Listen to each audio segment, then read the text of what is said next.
Jaskirat Singh Sidhu, flanked by his lawyers, has been silent for 2 days, in court, looking up as families pour out their grief aimed directly at him.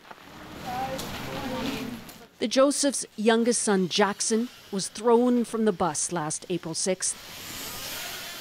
In her statement, Andrea wept as she spilled out her anger at Sidhu. "You broke my baby's neck and punctured both his precious lungs, giving Jackson no chance at all of survival. I despise you from taking our baby away from us." When you can't help your child, you can't protect them and hold them, the only way I can help them is by fighting and sticking up for what's right. They urge the court to send a significant message as deterrence. I feel like whatever the sentence is, we're going to be disappointed. If it were 14 years, we're going to be disappointed.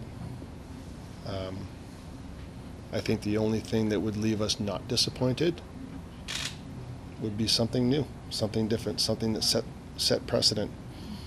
This court in a gym is the stage for such raw emotion, a seesaw between rage and forgiveness. As a billet parent, Paul Jefferson hosted 18 adopted hockey players over the years, including Parker Tobin, who was thought to have survived the crash, but was actually among the dead. He pled guilty. It was easier for me to say I forgive, but it's still an emotional struggle to forgive. But I also know that grief is a journey, and I need to forgive to move on in that journey. Pressure is growing for more answers.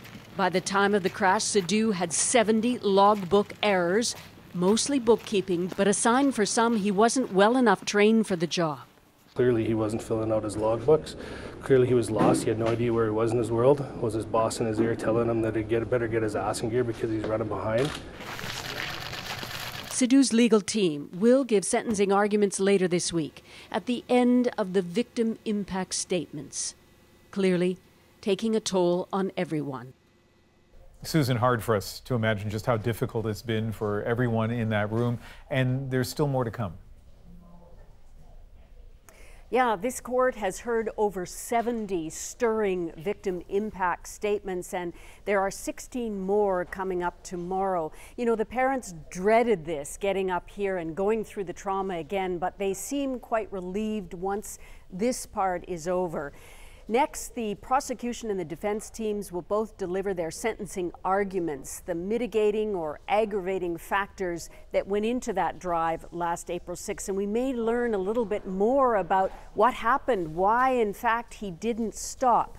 Sidhu will be asked whether he wants to address the court either directly here or in a statement, and we don't know whether that will happen or not. Susan Ormston, thank you.